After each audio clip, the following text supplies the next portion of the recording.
good morning, good afternoon, and good night.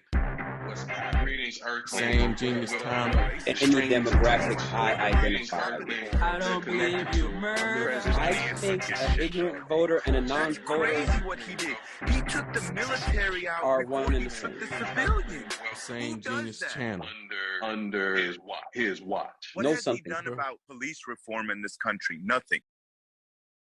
Greetings, Earthlings, and welcome to Unsolicited Genius. I am your curator, Carlton Ennis. I am joined today by the Batman to my Superman, Mo Lotfi. And on today's show, our 50th episode, not a short, not a clip, but our 50th full episode, we will talk about the 2024 elections, the playoffs, and our favorite hip hop beats. We hope to give you something to ponder. Listening to What up, Uncle Mo? What's popping? Niner gang. That's Niner what's popping. gang. That's what's popping. So What's good, man? How are you? I'm good, man. Happy New Year. It's been a Thank you, minute my since brother. we've done a full episode. I've told the people miss us, so we back. We had a lot of life happening. The coaching business is taking off. Joe Nitty is busy and teaching and raising and this, that, and the other. You got yours, I got mine. But for those who have missed us, please know we are not going anywhere anytime soon, if at all. We are here to stay. If not every week, we will be somewhere near and dear to wherever your hearts are. That being said, what's on your mind, Uncle Mo? Super nervous about these playoffs on Saturday. So, the Niners are heavy on my heart. Just not too much else, man. Raising my son and trying to do that as well as possible. All right, I feel you. Well, we'll dive into the playoffs a little bit later in the show, but let's start with our headliner. So we've known for 4 years this was coming. We've known that at some point we would be electing a president again, and we are in that year. A lot of activity last year, in particular on the Republican side. A lot of conversations about who should, what, when, how, and why on the Democrat side. But we're here. It's January 2024. We will be voting for a new president, or we will be voting for president in November of 2024. Where are you in the process? Where am I in the process? Your reactions, your thoughts, your feelings, where are you in the current state of election 2024? I mean, I really hate to phrase it like this, but what the fuck are we doing?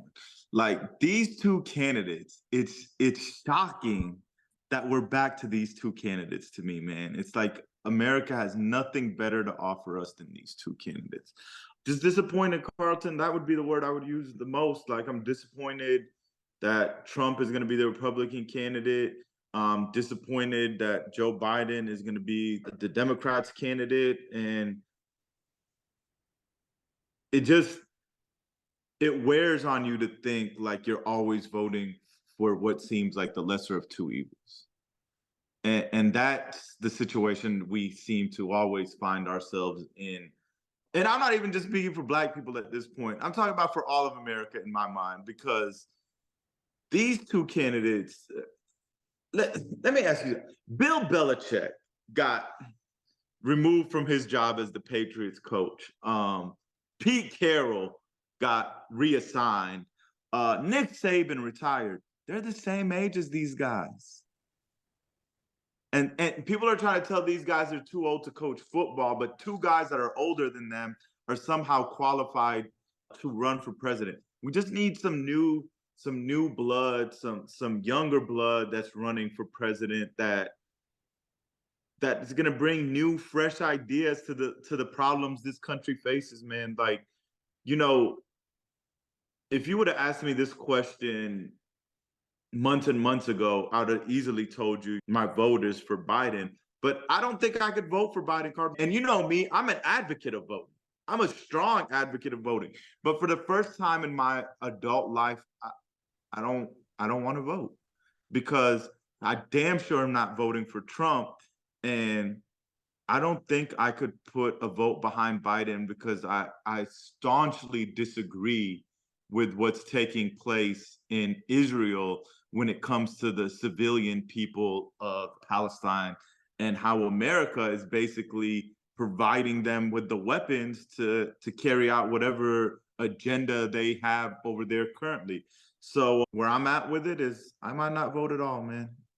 I might put your name in. I might go, you know, that little part where you put a name in the ballot. I might put Carlton in it. You know, I'm just disgusted with the options that we have, to be honest with you, man. I accept the nomination from Mohammed Lotfi. Yes, sir. Are we so I don't know that I even have anything to add, subtract, counter, anything And I you want to make said. something very clear because you know you called me by my full name, Mohammed Lotfi. My issue with Palestine has nothing to do with religion. I was raised Muslim. I am not a organized religion man. I'm a big believer in God and trying to be a good person and doing the right things. But in terms of like a practicing Muslim, that is definitely not what I am.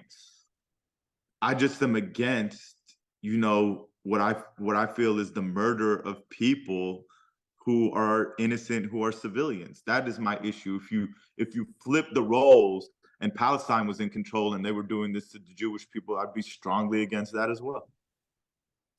Are we 100% sure Trump is going to be the candidate?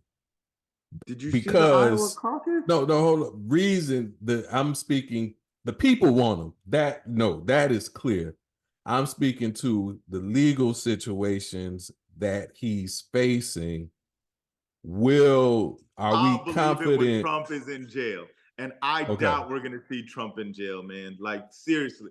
Like that's the part, Carlton. It's like Trump told you in the last election, I could shoot someone dead in the middle of Manhattan and my people are still going to vote for me. What? No matter how many charges he gets, it's almost like it's just increasing his base. No doubt. It's emboldening his base. So, you know, I don't see Trump not being the nominee. And while you asked me about this, I'd just like to veer off on a candidate who's not going to be running for president, who's just a complete moron in my eyes, Ron DeSantis. Like, what is he? Like, he sacrificed everything to get this nomination, and he's gotten absolutely nowhere at the cost of the people in Florida. Mm-hmm. They've banned books. He's put people in charge of their educational system that have no business. He's taken out prosecutors that are Democrats that were elected by the people. He's waged a war with Disney, and Disney clowned him in the war that he waged with them. African American studies. African American studies. A war with the gay community. He's given guns to people that are mentally ill that they shouldn't have guns, and he's done all of this in an attempt thinking that this would benefit him to beat Trump. And where's that left Florida now? Where's that left the people that he's supposed to be governing, that he's supposed to be looking out for? You know what it's left them with? The highest home insurance rates in the country. That's what it's left them with. So I come back to my question, because left up to the people, no doubt, runaway Republican candidate Donald Trump, he will be. Yes. Their legals matter. Whether he ends up in jail or not, there's legal matters that he's dealing with that could potentially disqualify him from the presidency. So before you respond, just hear me out. So if we were to play pretend and we remove Trump out of the mix, because the justice system worked, let's play pretend, and we're left with who I think the last two standing are DeSantis and Nikki Haley. So Biden, I'm gonna come back to Biden. Well, no, I'm not gonna. I'm gonna speak to it now. So let's continue to play pretend, because there is the school of thought, and I think Nikki Haley or somebody's camp suggested it, that they're actually not running against Biden, they're running against Kamala Harris, because Biden doesn't have another 4 years in him. So in that regard, if somehow, however it went, we were looking at Kamala Harris versus Nikki Haley, Ron DeSantis, what is Uncle Mo's perspective on that scenario when it comes to the well-being of our country? Well, I think you got to be careful right there, because the Republicans, are the masters of propaganda. They definitely want you to think that they're running against Vice President Harris, because That's fair. if that gets soaked into people's minds, there's no way the Democrats are going to win the White House. Okay. There's absolutely no way. This country has a long history of racism, Carlton, but it has also a damn long history in sexism. I give you an example. The easiest example is, Black people were enslaved in this country for 400 years. When Black people got their freedom with the 15th Amendment, they let the Black man vote before they let the white woman vote. Now, of course, they found ways to deter the Black man from actually voting, but they literally put that in the Constitution, that all men could vote before they let white women vote. I think that's one of the things Hillary ran up against. It's like, people can't envision a woman being the leader of this country, especially a Black woman. So that's hard for me to envision. And the Democrats really need to fight that perception, because that is, I agree with you, something that the Republicans and their propaganda machine is trying to angle. Nikki Haley, once again, I don't think this country is ready to have a woman be the president. Not that a woman couldn't be the president. I find it hard to believe that voters would go out there and vote for a woman. When faced with the choice of a woman or Donald Trump, a guy that was on Celebrity Apprentice, who had no political affiliations prior, they took Trump. They took Trump. So, that I guess would be DeSantis's best shot. But I mean, Carlton, if you look at the polls, though, if it was DeSantis and Biden, DeSantis is ahead. If it was Nikki Haley and Biden, Nikki Haley's ahead. If it's Trump and Biden, Trump is currently ahead. Obama's right. Biden better get out there and muster up as much energy as he can and hit this campaign trail. There are young people, and I'm not one of the young people, unfortunately. I wish I was. But there are young people that are in this country that are disenchanted with Biden because of his actions in the Israel-Palestine conflict, that are saying, like me, they're not going to vote for Biden because of it. There are Black people that are fed up with Biden because they don't feel like they've gotten the things that were promised to them in the past election. The Democrats' problem for a long time, Carlton, is they keep talking about, we need the Black vote. We need to get out and get the Black vote. And I keep saying, the vote you really need is the poor white vote. Like, that's the vote that's screwing you in these elections. Y'all not going out there because this is my problem with the Democrats in a lot of ways. They thumb their nose. They thumb their nose at these people, at these poor white. Y'all are uneducated. Yeah, like Biden. I'll give you an example, man. And this is one thing I am happy with Biden, because I'm 9 payments away from getting my student loans removed. So that is one thing I am happy with Biden with. And that is a promise that he's kind of come through with, right? On these student loans and student loan forgiveness. The problem, Carlton, is the majority of the country didn't go to college. Mm-hmm. What are you doing to reach out to that poor white guy in the trailer park to get his vote? Because that guy, poor white people in this country have consistently voted against their best interest, because Democrats haven't found a way to get their message across to them that some of the programs that they're behind would greatly benefit you too, would greatly benefit you and your quality of life and your circumstance.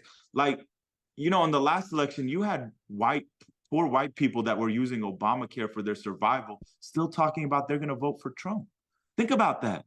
Like they could die if Trump got into office and removed Obamacare, but they're still like, well, I'm still voting Republican.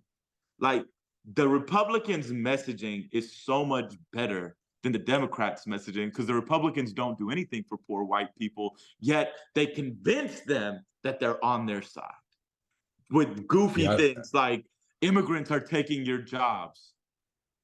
Well, that's just it, right? Like I saw the exit polls from the Iowa caucus said that the top two issues for voters were the economy, which jobs, and then immigration.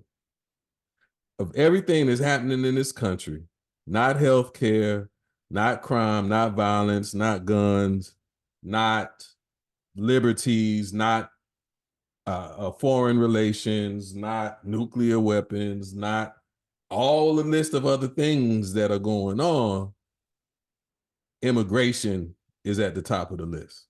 Okay, let's talk about the two you mentioned. The economy, right? This is to my point, how bad the Democrats are at messaging. You know, the unemployment rate currently is at 3.4%, which is the lowest it's been in 54 years, and yet people are talking about the economy.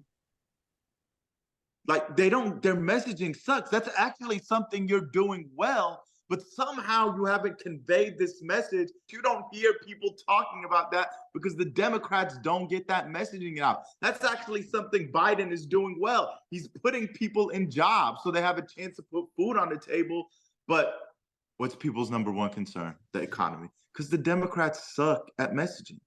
Absolutely suck. The other thing, you brought up immigration, man, and I'm convinced whether Democrat or Republican, they just pretend they're against these illegal immigrants. Because if you really think about it, Carlton, these major corporations are the ones that benefit the most from these illegal immigrants.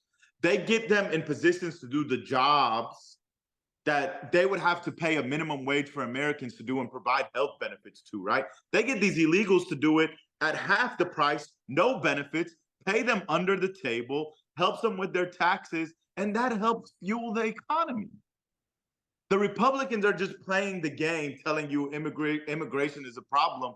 Really? Well, your biggest donors, they're the ones that are benefiting the most from these illegals taking up so-called American jobs. Well, you know, in all of that, right?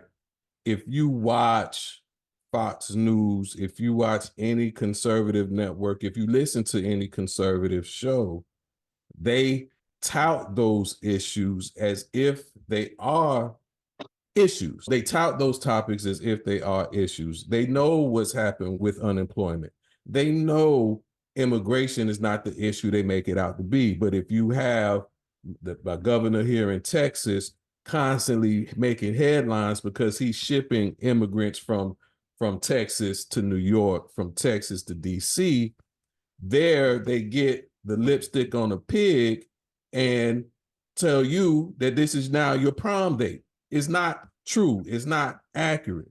But between the messaging that the politicians spew, between the rhetoric that's on the talk shows, the conservative talk shows, it's a whole system of misinformation, lack of information, inaccurate information that are driving ultimately Trump supporters to continue to support the rhetoric. But it's not just that. It's like I was telling you, poor white people blame immigrants for them not having jobs. But Carlton, they never once stop and say, well, why are these American companies hiring the illegal immigrants? It's because the Republican Party has done a masterful job of putting the target on immigrants' backs.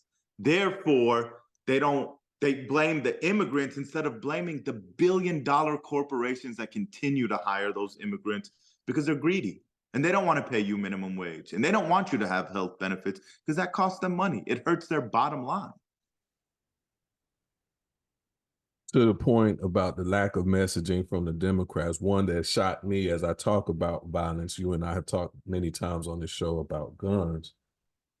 We had a record decrease in 2023 from 2022 to 2023. There was a record decrease in the number of homicides that occurred in this country. It decreased almost incidents. We don't talk about it. It's not known. It's not publicized. it's all that happened under Biden's presidency, but it's not being communicated, it's not being highlighted. And to your point about Obama saying Biden needs to, muster up the energy and go out and do these things, I don't think he has the energy to go out and do these things. He can't. When you see him stand still and give a speech, it looks like it's taking everything from him in that moment to simply just do that. So Looks like Harris needs to pass him a 5-hour energy so he doesn't fall asleep. So, I'm gonna vote. Like you said, I'm gonna wait it out, see what happens, believe whatever transpires when I see it. Maybe justice will be served, but I don't know that we're served better, by the remaining candidates, because I think if not politics in totality, in the Republican Party, there's a destructive energy that exists. And whoever the candidate is, that dynamic is going to exist ongoingly throughout whoever the next president's term is. Gates, Boebert, all these people, what's my guy here, Ted Cruz, all these people aren't going anywhere in the short term. Governor Abbott here in Texas, who knows where he'll pop up again later. So there's an energy, a sinister energy that is flowing through, at minimum, the Republican Party. It's probably the Democrat Party simply because they allow it to happen. But whoever the president is, we still are going to have significant problems that we, the people, are going to have to resolve. And just a couple of numbers for you to your point about crime. Violent crimes dropped 8%. Property crime fell 6.3%. It's the lowest levels it's been at since 1961. But people think crime is on the rise. Turn on the news. Why not? It's the Republican propaganda machine is like a ball rolling down a hill. It just gains momentum, and the Democrats don't know how to stop the ball and gain any momentum for themselves. Like, it's just, one is a master of marketing, the other is the shittiest marketers you've ever seen in your life. Like, that's what the Democrats are. And that's the yin yang. That's the balance. They are, despite outward appearance, that is what the unit, our politics, has joined to be. You have one side, the Republicans, that's the yang. They're the loud, they're the aggressive, they're the propaganda. And then you have the yin, that's the Democrats that just accept it, just allow, they just receive it, and they continue to allow that ball to roll. And that is the conflict and the dysfunction in the United States. People in my mind continuously vote against their best interests. Look at Florida. Florida looks like complete chaos to me. Just absolute chaos. Whether you're a Republican in Florida or a Democrat in Florida, it just seems like complete chaos. But people are still going to go to the polls and vote for DeSantis. I'd look at all those people in Florida that vote for DeSantis and I'd ask them, how has this benefited you? Mm-hmm. How has him being your governor benefited you in your everyday life? DeSantis doesn't just win the election in Florida, Carlton. He destroys his opponent in the election. A landslide. And these people that are voting for him have watched their property taxes, for example, skyrocket. And this guy's out running for president, trying to win Iowa, and people in his own state are suffering. And then he shows up. Have you seen the picture of those boots he showed up during their last weather crisis? I've seen the boots. Looking insane, talking about, look at me, I'm here to help you. Look at me, I'm in my boots, ready to get to work. It's like, really? Really, Ronnie? You're here to help these people? It's hard to believe. All right. Well, we're in 2024. I think all that we've said, we're going to have to wait and see. What in the sports? Let's talk about something we enjoy discussing. NFL rundown. We got the playoffs, we got the season, we've got coaching changes. We've got Mike Vrabel apparently was hating on our boys, so bye-bye. What you talked about your Niners. Who will the Niners be facing in this year's Super Bowl? Either Buffalo or Baltimore, in my mind, more than likely. I think Buffalo has a chance, man, because in my mind, if Josh Allen doesn't turn over the ball, they're probably going to win the game. So, I think Buffalo has a chance, but more than likely Baltimore. But, the thing with Baltimore, Carlton, and people don't want to talk about this, Lamar has not been good in the playoffs. Lamar has 1-3 not been good record. in the playoffs. Mm-hmm. He's not been good in the playoffs. 1-3 record. They've had games where they've lost at home. They were you remember a few years back, they were the number 1 seed at home against Tennessee. And we watched Tennessee walk out of there with the dub. So, in football, man, it's the ultimate team sport. But in the playoffs, whether right or wrong, a quarterback is going to get judged by his ability to get it done in the playoffs. And we haven't seen that from Lamar yet. So I'm eagerly anticipating this Lamar versus CJ Stroud matchup because the Texans it's impressive. It's impressive, man. Like rookie offensive coordinator, rookie head coach, rookie quarterback, to get this far is phenomenal. If they can walk in there and somehow beat Baltimore, I think you could argue that CJ Stroud has had the greatest rookie season a quarterback's ever had in NFL history. So that's interesting. Buffalo, Kansas City. I mean, that's heavyweight stuff. Like, we get to see Mahomes on the road for the first time in the playoffs. So I'm definitely excited to see that. Buffalo owes them boys a measure of revenge. That Bills Mafia is going to be wild.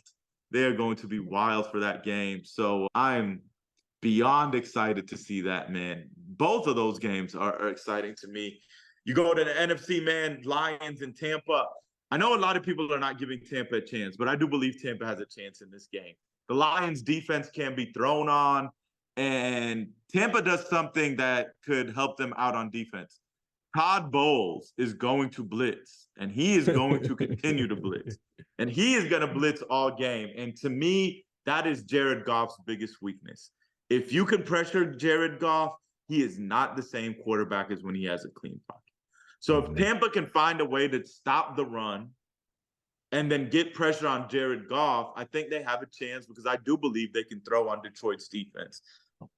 If you ask me to make my pick, though, I would still go with the Lions. Speaking of crunk crowds, that crowd is going to be beyond lit. Like, man, to go 30 years without seeing your team win a playoff game, and now you have a chance to cheer them on and put them in the NFC Championship.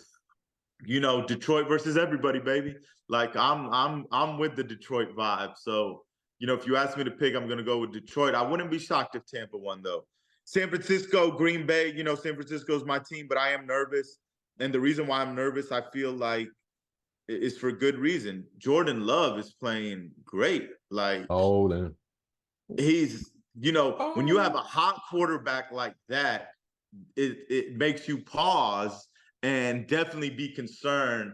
What I'm glad, though, is I'm glad they smacked the Cowboys like that. 49ers have no reason to not be prepared. You watched what they did to Dallas.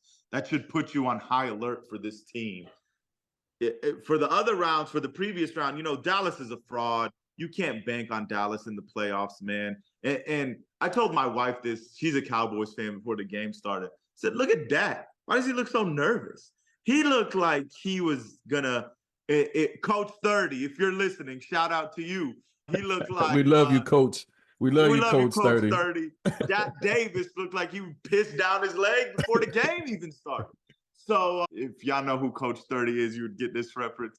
So the other part about the Dallas game outside of the players was how badly outcoached all of Dallas's coaches were by Green Bay. I mean, just an embarrassment. For Dan Quinn to play dime 48% of the time when Aaron Jones is running all over them makes no sense. A basic Madden player knows not to play dime when another team is running the ball down your throat. The other thing is, Carlton, you correct me if I'm wrong, you play dime to stop the what? The pass. But they couldn't even stop the pass. They couldn't stop the pass. Wide open. Like, just insane. Dallas, man. Dallas is Dallas something else in these playoffs. Miami's not built for the moment either. To my Dolphins fans, and Nitty's a Dolphins fan. Miami, to me, can't be taken seriously in the playoffs unless they have home field advantage, because they're not going to walk into some cold weather place They can't and do beat it. a team. And the They can't playoffs, the playoffs will always be in December, and then the playoffs will always be in January. Will always be in the winter. And if you look, Carlton, at the AFC powers that are going to be the AFC powers moving into the future, you got Baltimore with Lamar, the Chiefs with Mahomes, Josh Allen with Buffalo. All those places are cold as hell. Like, those places are cold as hell. So if Miami doesn't get home field advantage, it's hard for me to see them taking anything in the playoffs. What was the other game? Buffalo, Pittsburgh. Like, shout out to Mike Tomlin, man. How he takes these scrubs to a 10-7 record and gets them into the playoffs is just absolutely phenomenal. This man has never won Coach of the Year. How is that even possible? He's got Kenny Pickett and Mitch Trubisky and one of Santa's helpers, Mason Rudolph, at quarterback, and he somehow finds a way. And the thing about Tomlin is, did you see his press conference? Did he walk off? Did he walk off the? Man, that man walked off with so much style and swag and disgust. Because it looked like, when I saw it looked like he was listening. He was taking, he has the eyes. He was listening. Oh, the eyes were crazy in the thing. And then he said, "That's it. I'm not even dealing." But to me, Carlton, if I was him, I'd want to leave Pittsburgh. I don't understand this talk about fire Mike Tomlin. Like, that's insanity to me. Like, who's gonna win with the team that Pittsburgh's putting out there? Fans. But to me, he looks like a man that's stressed because he has to work so hard to figure out how to win with these jabronis because of his quarterback situation. So, that's why I felt like he walked off. It's like, you know how hard you have to work to get this Pittsburgh team to 10-7? It's hard work just watching them. It's hard work just watching them. Imagine if Mike Tomlin, for example, was Jacksonville's coach. They might have been 12-4 this year. Right. So that game, I just couldn't foresee Pittsburgh winning that game, and that's how it panned out. Our frat brother, Shaggy, shout out to Tony. He correctly predicted the Packers game. He actually correctly predicted that. But I'm not sure if it was his head or it's just hatred for the Cowboys. It was a guess. There's nothing. There was nothing, because I almost picked him. I'm in the family pick'em league. We trying to catch Aunt Shirley again, man. She doing something.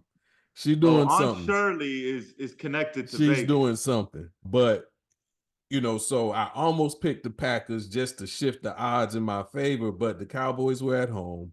They've been playing exceptionally well. They won 15 games in a row at home. It's Jordan's Love's first time in the playoffs. Maybe the moment will be too big. So Mr. Eugene may have chosen, but it was a guess. Now, choosing the Bucks makes a whole lot of sense. I don't remember what the odds Tampa. were. He didn't pick Tampa. He picked the Eagles because, he's a Tampa fan. That's his team.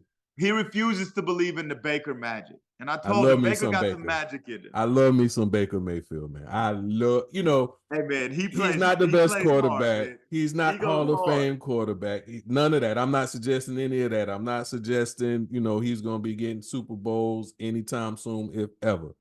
But if there's a player who I just like, how we used to when we were kids, we weren't older than the players and we just had that player or two that we were true fans of. I like me some Baker Mayfield, man. Philadelphia absolutely embarrassed themselves at the end of the season, man. Like and I hate to say this, man, because Sirianni was just in the Super Bowl last year, but he might have to go, man, because when you watch them play, they quit. They quit on him. Like, they quit in the middle of a playoff game. That might have been the worst tackling I've seen in a long time, Carlton. They didn't want to tackle. They were just letting people run by them like they were scared to tackle. And James Bradbury looks like it's like when Debo said James Bradbury was trash, people were like, nah, man, he's just talking shit. Well, He's a Debo might have liability. been talking truth because He's a James liability. Bradbury looks terrible this year. Yeah, he's definitely a lie. He was a Giant, former Giant. He had some moments, but he had some mistakes. But something, This maybe year? maybe it's age. Maybe the body. To play corner, I argue corners are the physical best athletes on the field. But when the clock strikes midnight, you're done. You can't keep up. What was our boy at the Jets? What was our cornerback at the Revis, Jets? Darrell Revis. When Revis was done, Revis was all the way done.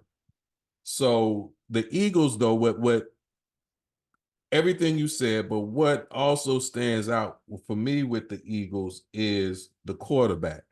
AJ Brown went off on them a few games ago, and then you had what's the tight end? Goddard.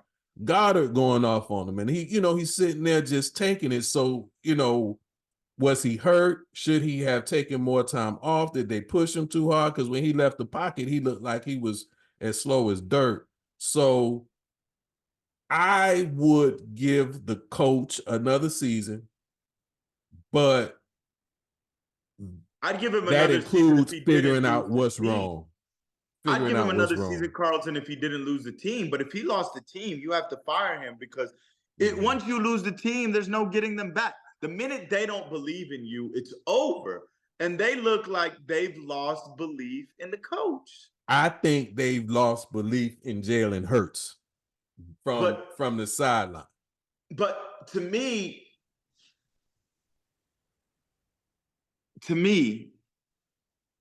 they didn't put him in a position to succeed. When you watch, did you see the Manning cast when they had Christian McCaffrey and the Eagles were playing Seattle? I didn't. Okay, so the Manning cast was on, and I'm watching it because my boy McCaffrey's on there, Niner gang and all that. They lined up in a play. Christian McCaffrey says to Peyton Manning and Eli, he says, the tight end's going to come in motion, and then Jalen Hurts is going to run the draw. And that's exactly what happened. He's not a defensive player. He's a running back. How does he know what Philadelphia is about to run before they even run it just by the formation, which shows how predictable they became on offense? Right. And when you watch them in the Tampa game, Carlton, everything they ran was a fake handoff out of the RPO. Then they threw a quick out or a quick wide receiver screen. And it's like, you've played football. What the hell is the point of faking the ball when you don't run the ball? They ran the ball 10 times. If you have a fake handoff, no one's going to respect that. So it's just like you're wasting time. It don't even work in Madden. Like, it just makes no sense and the defense was awful. It was one of the most pathetic defenses you've ever seen in your life. Even when they were 10-1, I told my wife, I told our frat brother that's an Eagles fan, I was like, y'all are not as good as y'all were last year. At 10-1, I swear to you, I had that belief, Carlton. That was y'all evident. are not as good as the team that I saw play last year. Because that 10 was a struggle. Not all 10, but several of those 10. The brotherly push can only push you so far. And that push didn't even work against Tampa. That even failed against Tampa. Yeah, that 10-1 was a struggle. Was a false 10-1. Yeah. All right, well, nothing to debate this one. I wanted to field your perspective. Your picks. What are your picks? So I'm gonna work backwards. I'm gonna go last week. I'm gonna go forward. So all right, Packers over the Cowboys made my day. It was like Super Bowl for a Giants fan. Very impressed with Jordan Love. He had some struggles during the season. It's a long season. He found his way out. The Cowboys do what the Cowboys do. We knew they were going to do it. Stephen A. Smith told us they're going to do it. He said, just wait. And sure enough, in the playoff game at home, when they're favored, they won the division. They did what the Cowboys do. Lions, Rams, great. The Cowboys have, Carlton, and I don't know if you'd agree with this, is playoff football, right? I think there's two things you need to be able to do to be successful. You need to be able to run the ball when you need to. You need to be able to stop the run. Those are two things the Cowboys didn't do in the regular season, and it came to bite them in the ass in this playoff game. They got the ball ran down their throat, and I don't know what happened to Tony Pollard.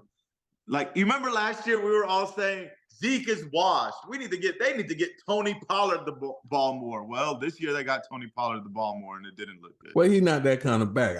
I was one to not be a Zeke fan because he's with the Cowboys and he went to Ohio State. I respected what he could do, and I felt like they needed both of them. And because Tony Pollard had those moments, but he had those moments against the tired defense that Zeke had been preparing for him. So I think Derrick Henry would be someone that the Cowboys should target this offseason, man. yeah, I don't want that, but yes, I don't and want I don't that, want but that. Yeah, I yes, think that would and I be a don't good want that. move for them. Lions Rams, great game. You know, that was football. There were mistakes, there were highlights, players showed up. What's my receiver at Puka Puka Nacua, baby. Puka. What listen to look at Puka break those tackles after the catch, the way he does. It's like watching, like it's like he's Derrick Henry at wide receiver. He don't have a stiff arm, but they can't get him down. Doesn't he look like the Samoan Anquan Bolden out there? Like, they can't tackle him. He looks like Anquan Bolden out there. But he's smoother. His feet. I don't want to say faster. I don't know.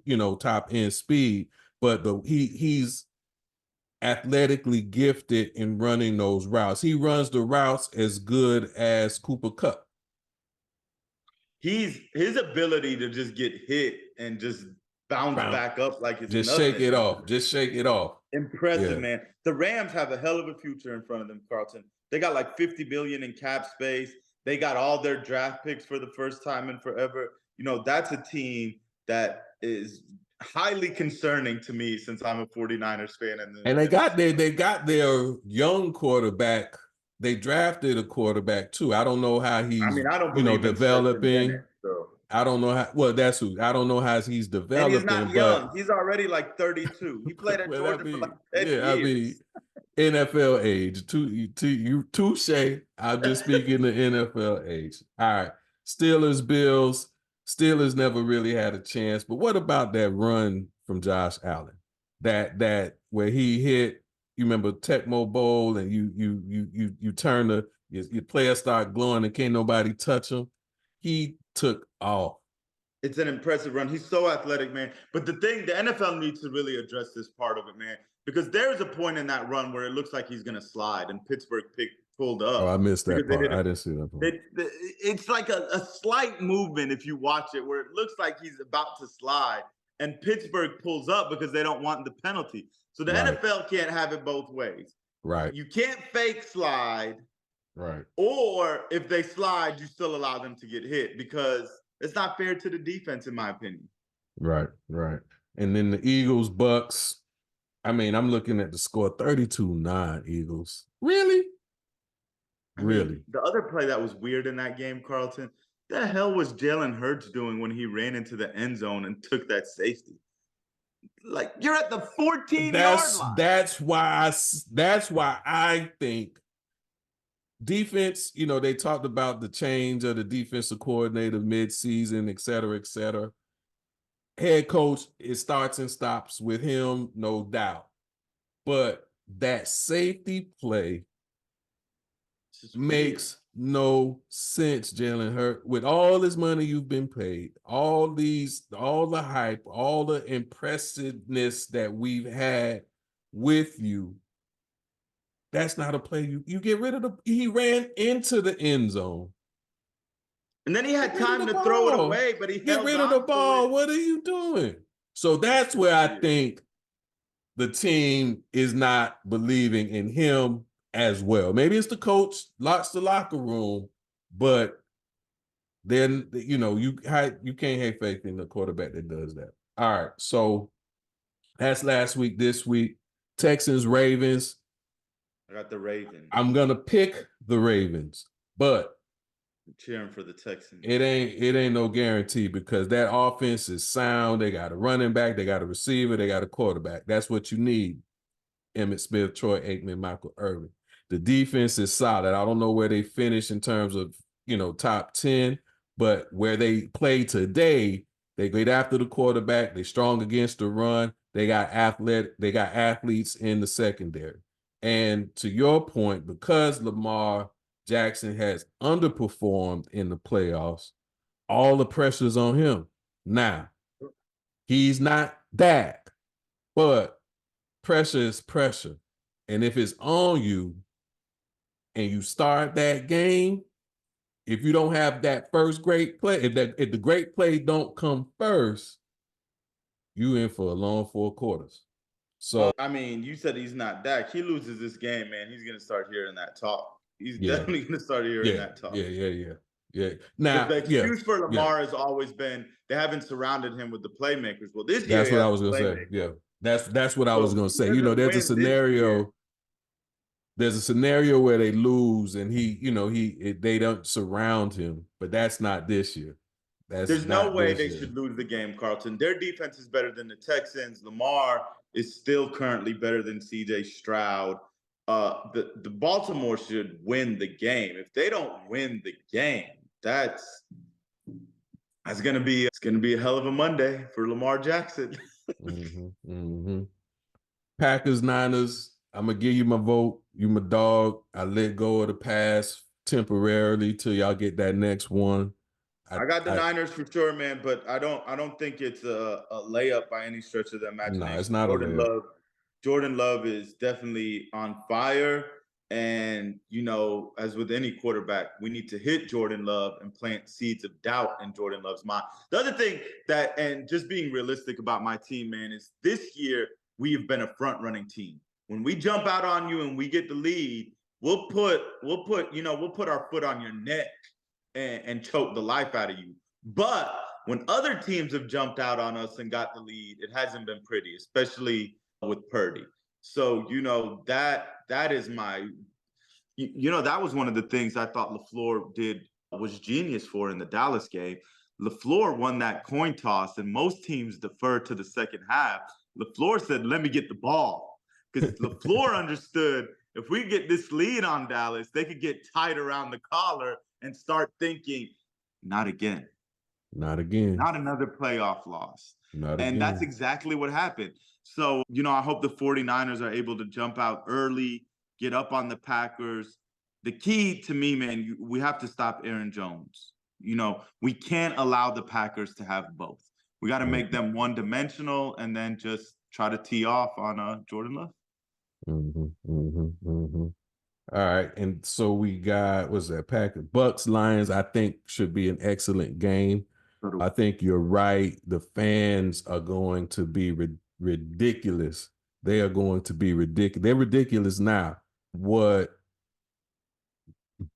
Baker won't be shook by the crowd per se. If he underperforms, it'll be because he underperformed. But I think just like the Lions-Rams game was a great game, I'm anticipating same thing. I'm running with the Lions because they're at home. There's so much energy fueling them, but I'm expecting a good game. Chiefs-Bills. I got the Lions as well. Chiefs-Bills. I got Buffalo, man. It's either going. I think the Chiefs have not looked great throughout the season at spots. Mahomes has been Mahomes, but the receivers, the drops, the mistakes. I think if Buffalo stays consistent, because they've had their moments, it's been that type of season for everybody, just about highs and lows. But the Buffalo team that showed up against the Steelers, I think, beat the Chiefs handily. Not easily, but it's going to be, I predict the Buffalo's going to get a double-digit win. Yeah, I mean, the only trepidation I have is that Kansas City has Patrick Mahomes.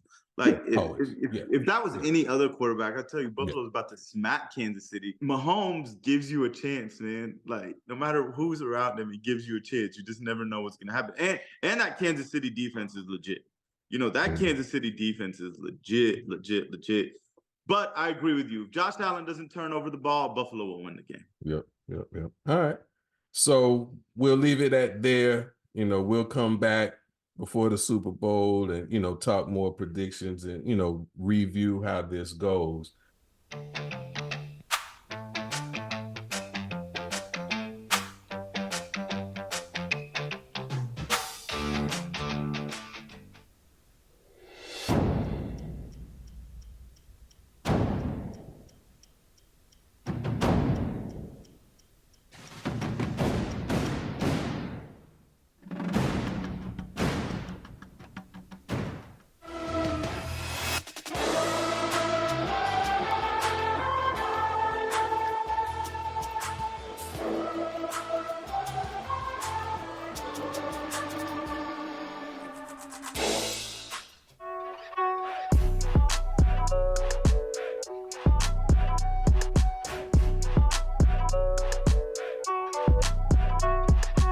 It's been a hot summer in more ways than just the temperature, so we got a lot to talk about.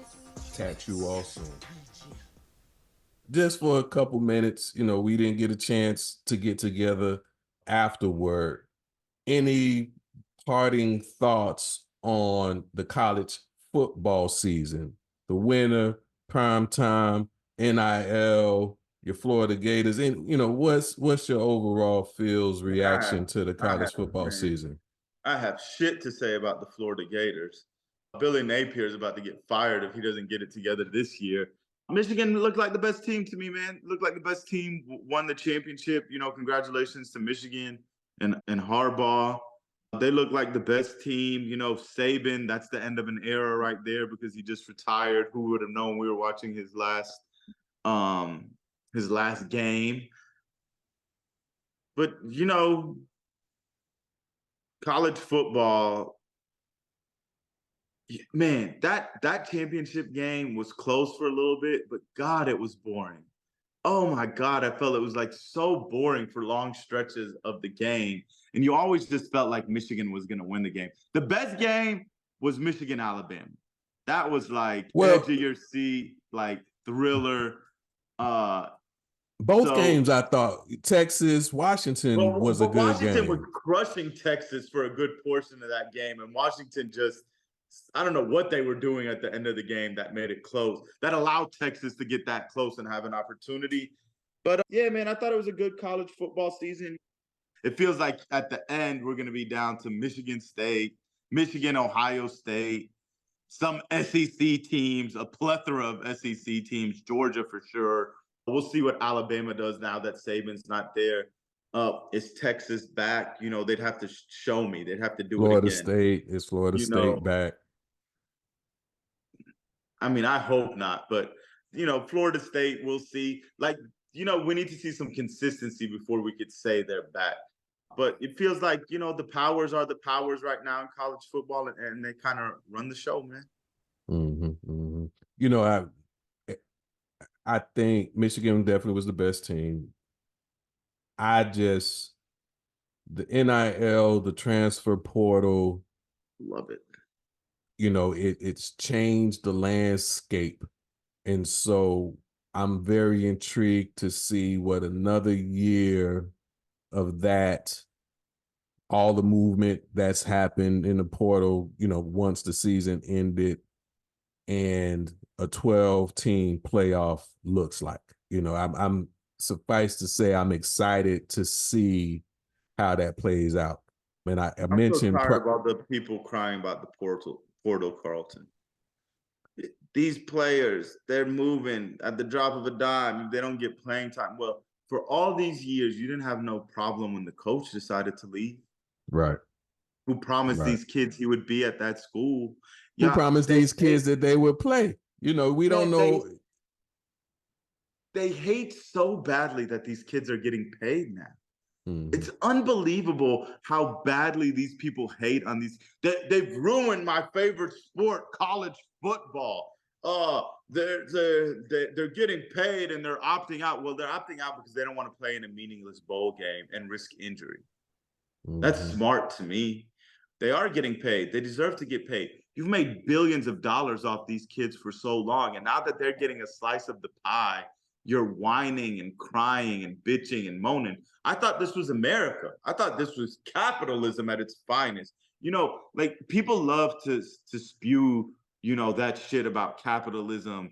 And if you work hard and you earn the money, you deserve the money. Yeah, until it's some young black kids getting paid, and now they're ruining your favorite sport.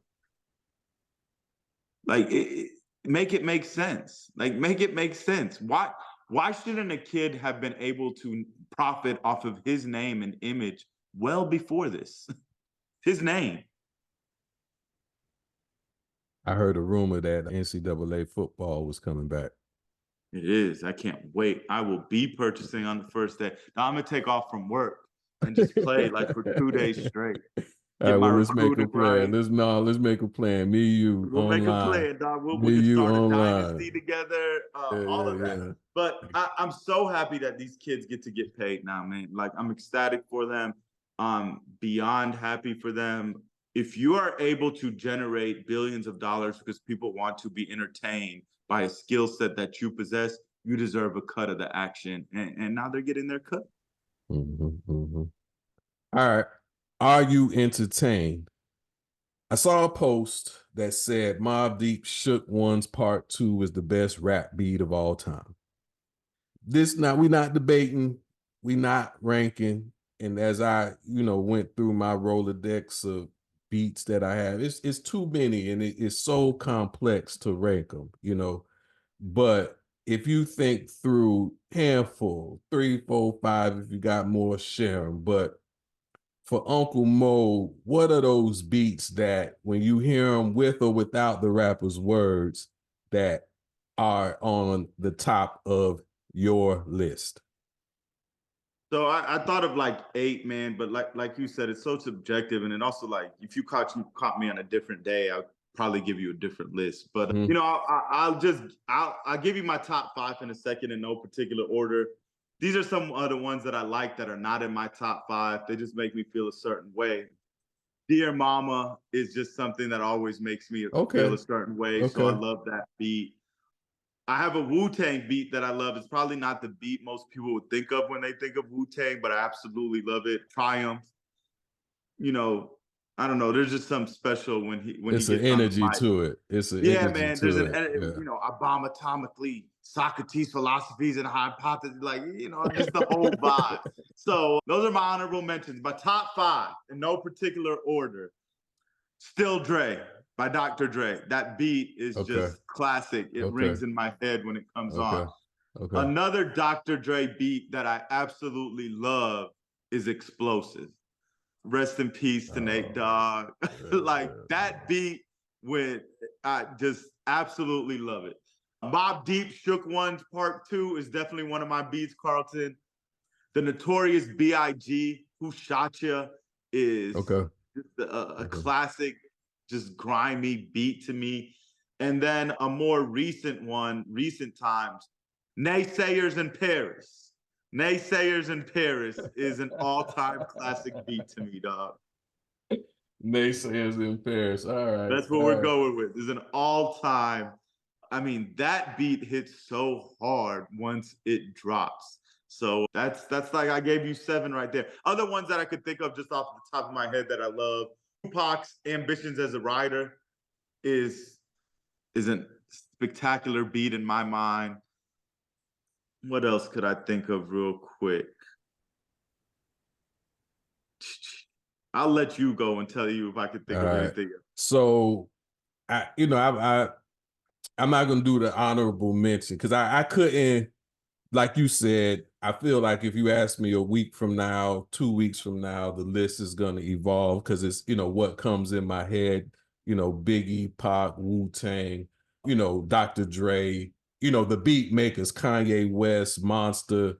What's the one with the piano with him and your boy Pusha T when Runaway, there's certain ones that when I hear them, I get in my feels. So my list, though, as I gave it some thought, not number one, so no particular order, but top on the list as I wrote it, Outkast ATLiens.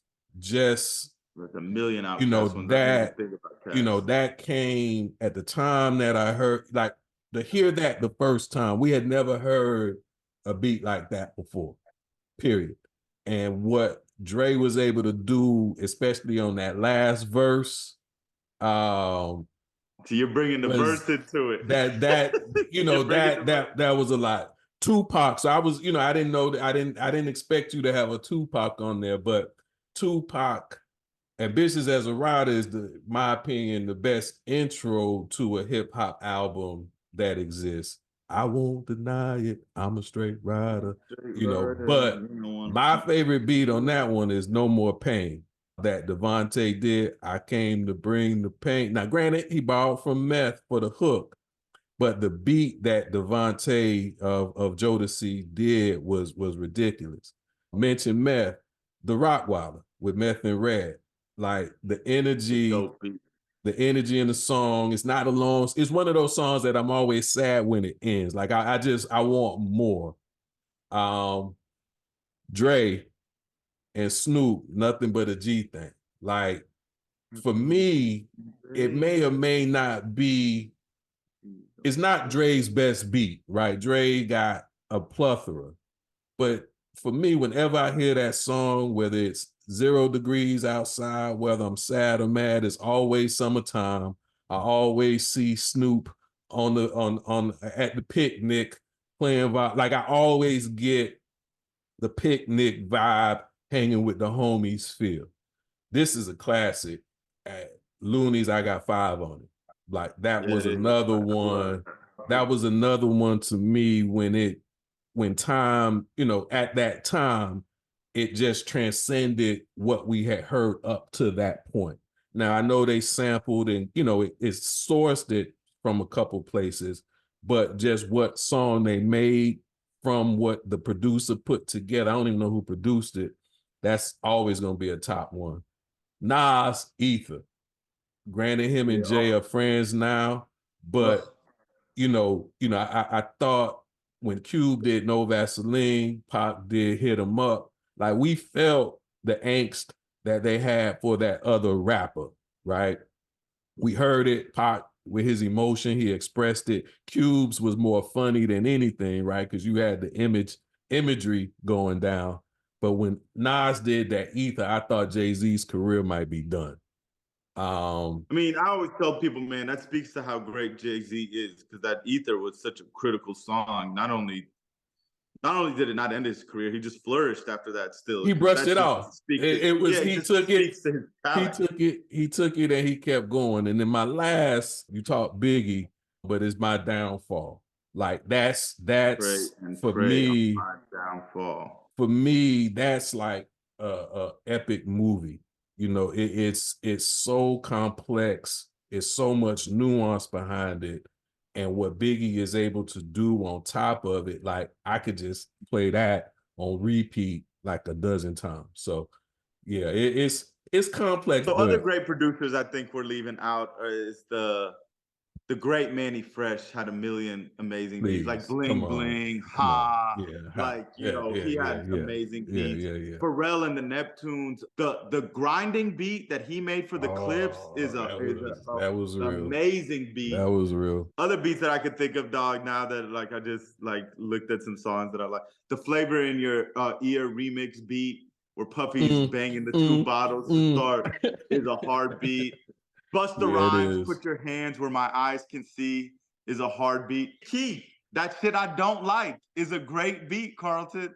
You know who Fife and I call Quest, like just their collective catalog. Like all of them. Their collective catalog just gives you the rhythms. What about Black Sheep? That's a classic. It's a classic rap, classic. And if you want to, like, you brought up Outkast, man. Like, if you want to go with The Dungeon, like, The Dungeon has, I mean, Self Therapy by Goody Mob is an amazing beat. They don't dance no more. They don't dance no more. Liberation by Outkast is a beat that you don't usually hear on a rap song. Man, I'll even put this beat, 13th Floor, Growing Old, man. That's one of my favorite rap songs of all time. That beat always gets me in my feelings. And it's just like, if I just had that music, it would get me in my feelings. It's another beat, Carlton, that I feel like played to the lyrics very well is Song Cry by Jay-Z. Because you really feel like he's making the song cry with his word and the musicality of that song. I don't know, man. There's just Scarface on My Block just came to my head. You remember that on My Block? That was hey, to all our listeners, if you have not seen the Scarface Tiny go see Desk it. concert, Go see it. I highly recommend. Have you seen the Scarface Tiny Desk I've concert? seen the Scarface Tiny Desk concert. It's phenomenal. It's phenomenal. Mike D on that little keyboard is absolutely killing it. And I just think people forget how good Scarface is, man. The emotion he brings, the words that he's saying. Shit, Smile, the beat for Smile with Tupac. It's almost like after Tupac died, it's almost like a haunting kind of beat when you hear it. Another one you didn't mention, man. I'm surprised you didn't mention this one. Miami's Own. Rick Ross. I thought about, Every Day I'm Hustling. That beat. Every day, hard. Even that goes ridiculous. That goes ridiculous at any Trick Daddy, time. Nine Naysayers is a hard beat. You know, I thought about putting Doodoo Brown on there, man. That changed everything, really. You know, like I know Miami fame, but in terms of what people started to explore with music, like, yeah, it's not a lot of words, you know, it's not, you know, nothing lyrical about it, but that doom, doom, tat, doom, tat, tat band started doing it, high school, college, you know, the booty shake was existing, but now it's matured and left the house with Doodoo Brown. All right, but it's a long list. It's definitely a long list. It's a long list. All right. So that's what you've been Dreams listening and Nightmares by Meek Mill is another great beat. Dreams and Nightmares by Meek Mill. I give you that. A lot of people, you know, I ain't big on Meek, but a lot of people like it. I give you that. I'm not big on Meek Mill either, but that song I definitely like. Yeah. All right. So what have you been watching? Man, I watched that bullshit Kevin Hart movie Lift, man. I'm a Kevin Hart fan. I'm not influenced by anything Cat Williams says because, well, that's just not who we are. I just judge the movie on the quality of the movie. And if any one of you has ever seen Ocean's 11, 12 wasn't my favorite, Ocean's 13, or if you've seen The Italian Job, or even Gone in 60 Seconds with Nicolas Cage, it is a lot better than this Lift movie. Like you have to lift all belief in what is logical in order to enjoy this movie. And I just couldn't do it, man. I couldn't do it. The whole time I was picking at I'll give you an example, man. One of my parts that I really hated in the movie is he walks up to one of his guys that's in charge of engineering, and he says to him, the engineering guy says, well, this has never been done before. And Kevin Hart looks at him and goes, until now. And then the engineering guy, like, who says it's never been done before and it's impossible, then looks at Kevin Hart and goes, I got it. Like 3 seconds later, it's never been done before, blah, blah, blah. All of a sudden, he's got it. I just thought the script was poor. I thought the story was poor. I wasn't a big fan of the acting, not just from Kevin Hart, from the supporting roles. I won't lie to you, man. At the end of the movie, I looked at my wife and I was like, what the F did we just watch? Because I felt like I wasted 2 hours of my life. I could have been watching Guys Grocery Games and getting some cooking tips on Food Network. I could have played a game of Madden. I feel like there's a million things I could have done with my time that would have been better than sitting there to watch that movie Lift. I do not recommend the movie. I wish, Carlton, in the words of the great Dave Chappelle, I wish I had 4 thumbs. You know why? So I could give it 4 thumbs down. 4 thumbs down. All right. Well, I'd rather watch the Dolphins play in freezing temperatures than watch that movie. Well, I did watch almost 3 hours of Cat Williams and Shannon Sharp. And I'm not going to revisit all 3 hours. why I watched the 3 hours, it tapped into, my coaching brain, that consciousness brain, is I found it very compelling. I do agree, there's a lot of ego in it for Cat Williams. Ice Cube, at minimum, I'm sure there's several others, came back to refute some of the things that he claimed. He said there was some truths to what Cat said, but there was some falsehoods that Cube specifically debunked.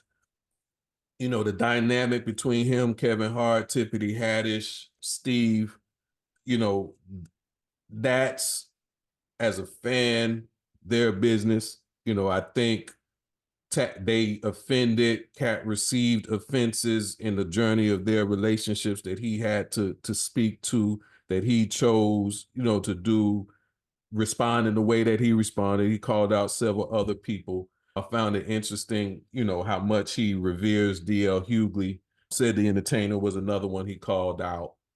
But what captivated me the most was Cat's spirituality as he professed it. We all are flawed. We all fall short.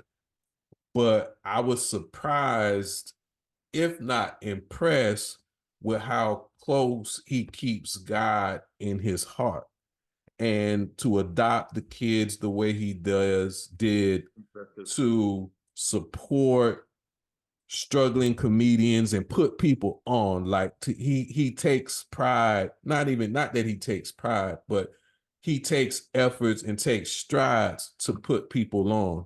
And what supported that, before I saw this interview, when I think about the number of comedians, Leslie Jones, the young DC Fly, a couple other names, when they are giving their different interviews and they speak to their journey to a person. Cat Williams told me one time, man, Cat pulled me to the side and told me this: when I was struggling, Cat lifted me up. Leslie Jones, her story stood out for me, as an entrepreneur. She used to say, I'm broke, I'm broke, I'm broke. And Cat said, you're not broke, you just ain't made it yet. He said, if you think that you're broke, you're gonna do things to stop from being broke. But if you recognize that you're talented and it's just a matter of you continuing to let your light shine until the opportunity presents itself, you'll move different. So you're not broke, you just not rich yet. And she said she carried that with her. And through those dark, difficult days, it's Cat Williams' words that carried her through. So of all the shenanigans, all the jokes, all the hating, all the disagreements that he kind of has gone through with the various actors, characters, comedians, I was most captivated by the spirit that he puts into who he is. So, I felt like there were so many life nuggets that I wish more Black people, more men, more parents, more entrepreneurs, more people who are looking to hone and thrive in a craft could actually hear, see, and pick up. Whatever went down with him and Kevin Hart, you have a hilarious story about your outsiders almost in encounter with Hollywood that we'll share in a different segment or a different sector of Unsolicited Genius. But, people sacrificing their integrity in order to make it and make that money in order to claim that fame, it's a real thing. Now, is that what Kevin did? Is that what Steve Harvey did? I don't know. But we also have footage of Steve Harvey and Monique going back and forth, and Steve telling Monique he in the money game, and Monique talking about the integrity game. So I think there's truth, there's ego in all that Cat Williams said. But for me, my takeaway, one, Shannon did a great job, great interview. We can aspire to be, but it was the spirit of the man that Cat Williams is. I wasn't aware of that. Money Mike, I watch it every year. So to just see who is behind that, to learn the story about his teeth, and Friday After Next, he was missing his front teeth, and at the timing and where his money was and all these things, was nothing that he could do about it. But guess what? He still went on and made an iconic character. So there's a lot to who the man is, despite, you know, the shenanigans show that may still surround him. What you been reading? What have I been reading recently, man? Well, you know, I've been really locked in on these playoffs, man. I've been reading a lot of articles on this Niners-Packers game, like I'm a coach or something. Man, get out the screen, You man. want to kiss, man? You know, you go ahead, kiss him on the lips. We know that's what y'all be doing. No, I don't kiss him on the lips. I give him a little kiss on his forehead. I don't want his lips on mine. I've been doing a lot of that, man. You know, I get a lot of my reading done when I'm teaching, but my kids are working like on a term paper, so I haven't had to delve into any historical topics as of recently. But yeah, man, just been doing a lot of reading like about sports, about these coaching changes. Of course, I've been reading about the politics. So it's really been it. Just a bunch of articles. Well, book club, shout out to AHA Book Club. We wrapped up Anxious People by Frederick Backman. Novel, but novel predicated on its title, Anxious People, and what he was able to do, not going to give away the story at all, but he took very difficult topics like suicide, like drug abuse, use, destruction, divorce, poverty, what else? Psychological imbalance, loneliness. He took all of the different character factors that contribute to anxiety and told a hell of a hilarious story. Now, to those who don't enjoy reading as much as watching, there is a movie or a series on Netflix, Anxious People. I haven't watched it yet. I heard it doesn't do the book justice. But if anxiety is something you experience, if anxiety is something that you want to learn more about, but are able to ascertain life lessons through a well-told story, Anxious People by Frederick Backman is definitely one I recommend. Well, I'll definitely check it out because I'm just want to speak on something real quick, man, since you brought it up. I'm definitely someone that suffers from like anxiety. And, you know, I know a lot of people suffer from that and they suffer alone. You know, there's nothing wrong with seeking help to help you deal with those issues, to find better ways to cope with those issues than resorting to things that, you know, are unhealthy and unproductive. So just know you're not alone, like in feeling those things. Like to my people out there, there's a lot of people that deal with anxiety. It's tough. Amen. All right. Well, before we get out of here, let's do some little housekeeping. Don't forget to like, subscribe, follow. We're on Instagram. We're on TikTok. We are on Facebook. We are on LinkedIn. We are on YouTube. We are on wherever you are listening to or watching us right now. So like, subscribe, follow. To note to our social media friends and family, we don't do hate. We all for alternative opinions, alternative perspectives. If we say something on this show you disagree with, vehemently disagree. But the insults will not be tolerated. You will be blocked. Shout out to Joe Nitty, the super producer. Thank you for making us look good. Thank you for making us sound good. Thank you for putting us out there on social medias for the people to digest. Thank you to our sponsors, Legacy Wear. Your legacy awaits. You can find out more about them at www.legacywearus.com. Megacore CBD, broad spectrum hemp derived CBD, the way nature intended. Learn more about them and what they have to offer at www.megacorecbd.com. Aura Rainwater, hydrate and elevate. Learn more about how you can get the nourishment from Aura Rainwater at www.aurarainwater.com. Carlton Ennis Coaching, that's me. I like to tell my people to be your light. You can learn more about me, what I do, and how I might be able to support you, your organization, your team, your company at www.carlton INNISSCO. So CarltonNSCO.com. Anybody you want to give a special shout out to? Man, always shout out to Nitty, our producer, man.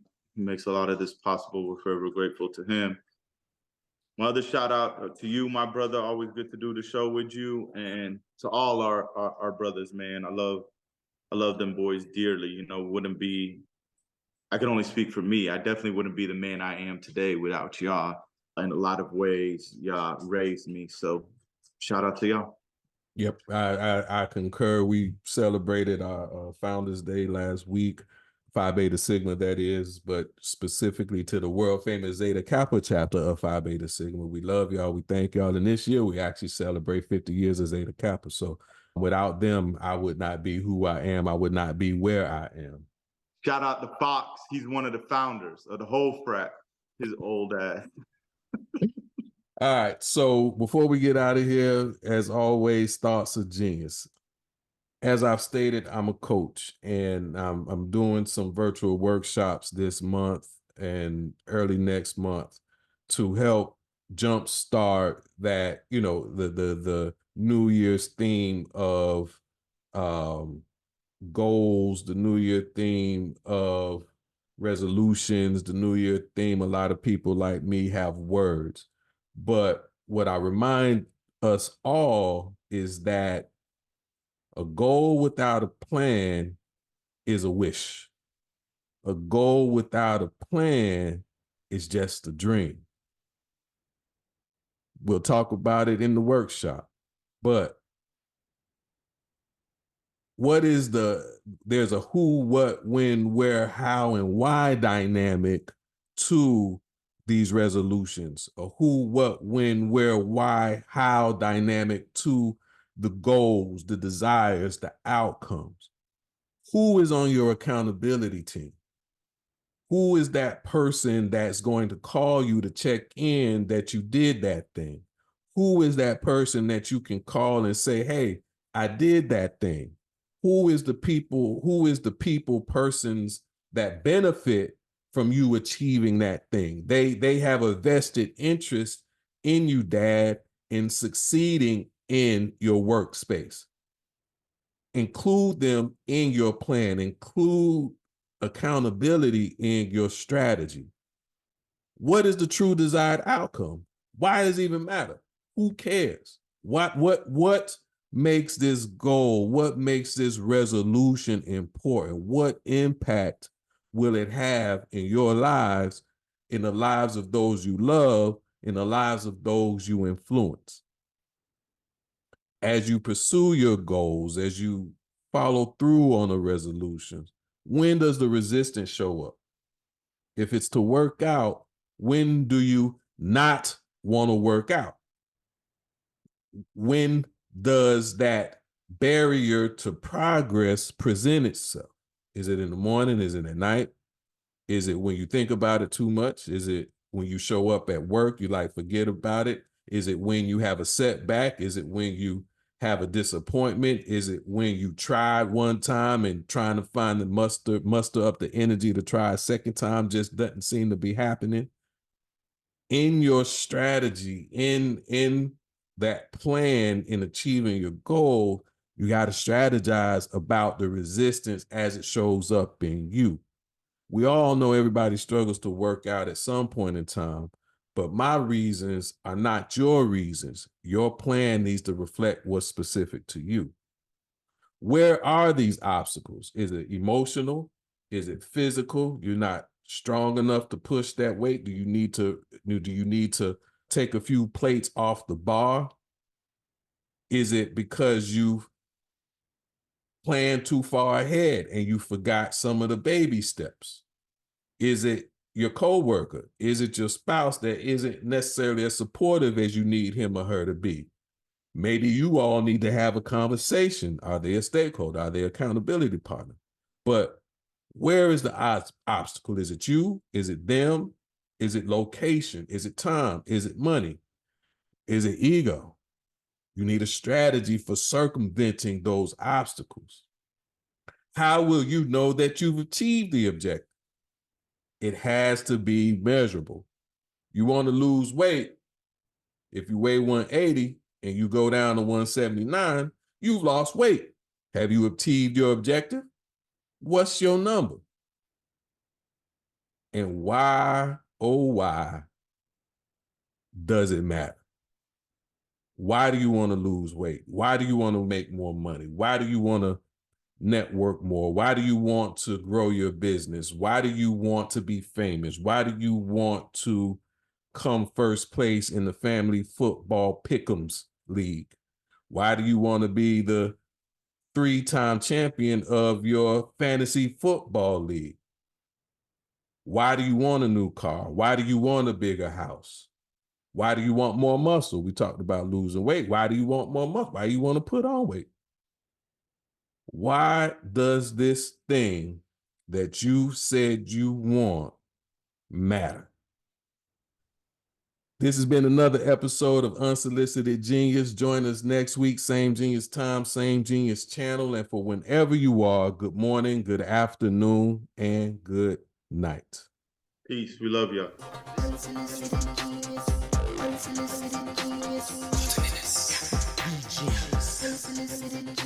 Craig D, Mo Lot,